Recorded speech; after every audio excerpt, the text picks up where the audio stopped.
আপনি যদি নিজের নতুন পিসি কিংবা পুরাতন পিসির মাদারবোর্ড আপডেটের জন্য একটা AM5 প্ল্যাটফর্ম বেস মাদারবোর্ড খুঁজছেন, তাও আবার মাত্র 11,000 টাকার আশেপাশে, তাহলে আজকের ভিডিওটি সম্পূর্ণ আপনার জন্য।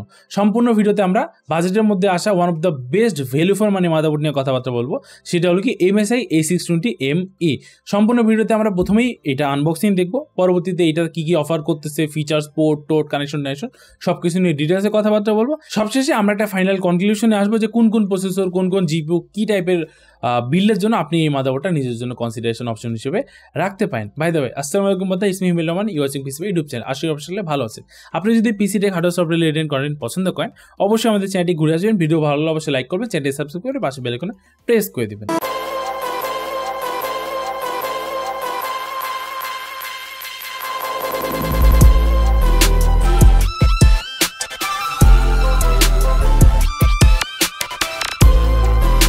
এই হলো আমাদের MSI Pro A620ME মাদারবোর্ডের ফ্রন্ট সাইড।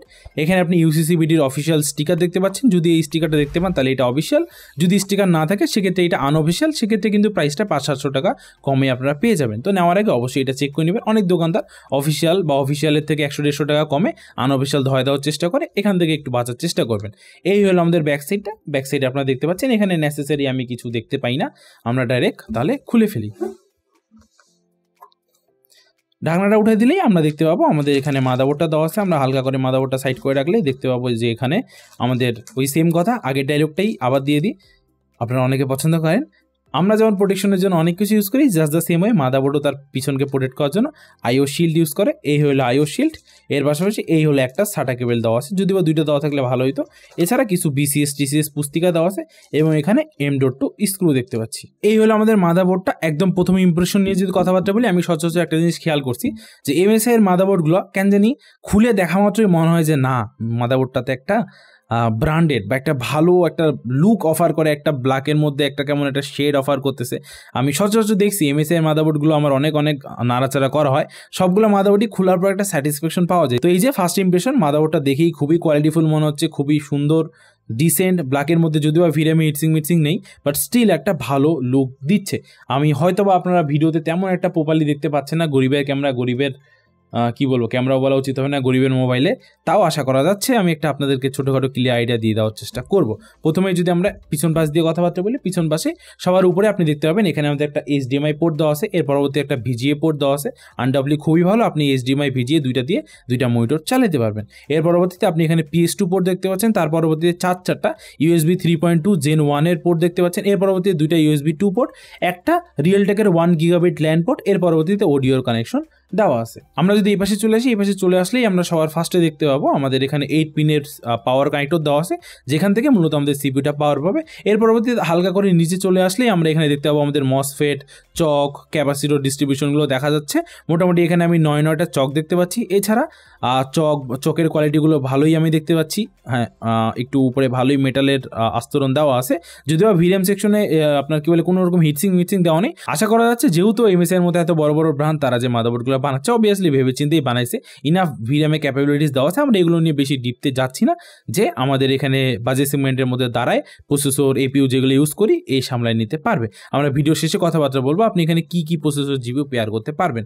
তো মোটামুটি ভিডিএম সেকশন থেকেও একটা ভালো ফিলিংস পাচ্ছি। এর পরবর্তীতে এই পাশে চলে আসলে একটা CPU ফ্যান হেডার দেখতে পাচ্ছেন, এখানে আমাদের AM5 এর সকেটটা দেখা আছে।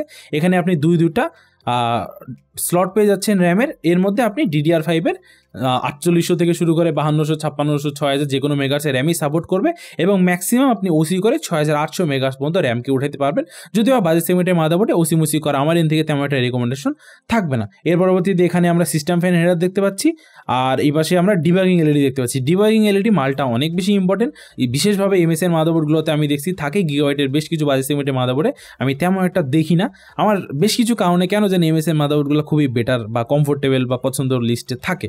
এই যে ডিবাগিং LED, এটা খুবই বেশি ইম্পর্টেন্ট। আপনি নানা রকম সমস্যা ফেস করবেন, এই এলইডিগুলো দেখে আপনি সলভ করতে পারবেন যে অ্যাকচুয়ালি সমস্যাটা র্যাম থেকে হচ্ছে না, প্রসেসর থেকে হচ্ছে না, এনভিএমই থেকে হচ্ছে, কোথায় থেকে হচ্ছে।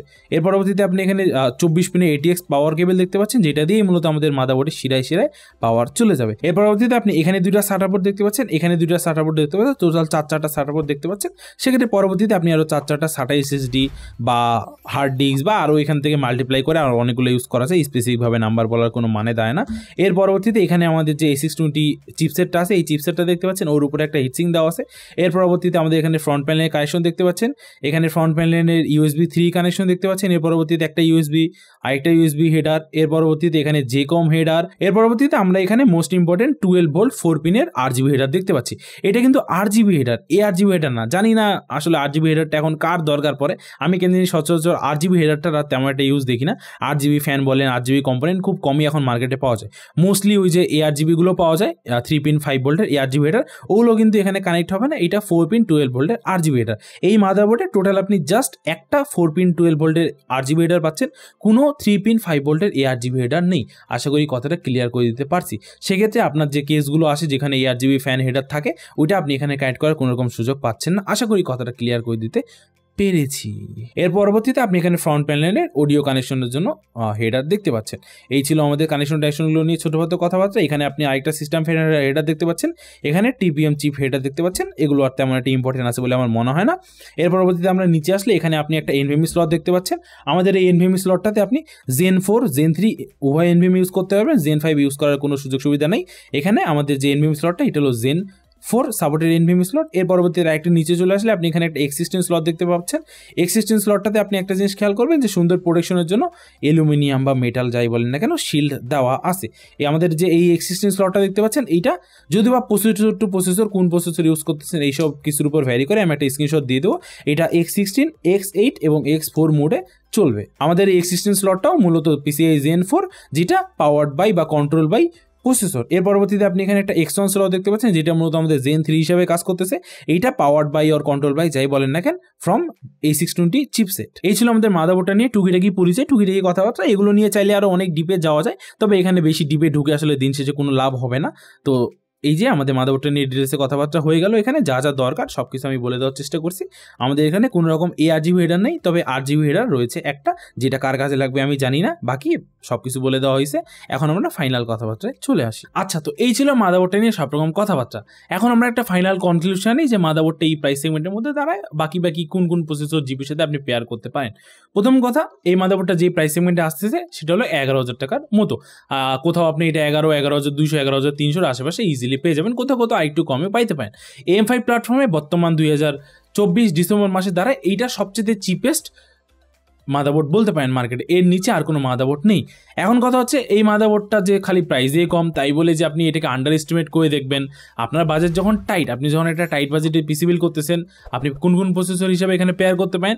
8500G, 7500F, সঙ্গে কোনো GPU, 8600G, 7600, 7700 ইভেন, তারপর 8700G। আমরা আসলে এগুলোকে একটু আন্ডার এস্টিমেট করে দেখি। আমি দেখছি ইন্টারন্যাশনাল মার্কেটে এটা দিয়ে অনেক বিল্ড আছে, অনেক ব্লক আছে, যেখানে তারা আরও অনেক এক্সপেন্সিভ 7800X 3D পর্যন্ত হাইফাই সিপিইউগুলো এটার সাথে পেয়ার করে তারা বেঞ্চমার্ক করছে, তেমন কোনো রকম ইস্যু হয়নি। বাট আমি সচরাচর দেখতেছি আমাদের বাংলাদেশের মার্কেট একটু থট প্রসেসটা এরকম হয়ে গেছে যে ভিএম সেকশনে যদি হিটসিং না থাকে তাহলে মাদারবোর্ড ভালো না, বা মানে একটা লুকের উপর সৌন্দর্যের বেসিসে মাদারবোর্ডগুলোকে একটু র্যাঙ্ক করা হয়ে থাকে।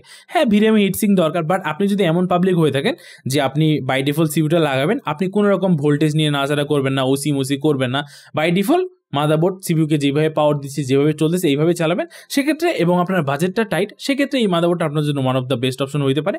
কোন সিপিইউগুলোর ক্ষেত্রে সেটা আমি বলে দিচ্ছি, আপনি নিঃসন্দেহে এগুলোর সাথে পেয়ার করতে পারেন।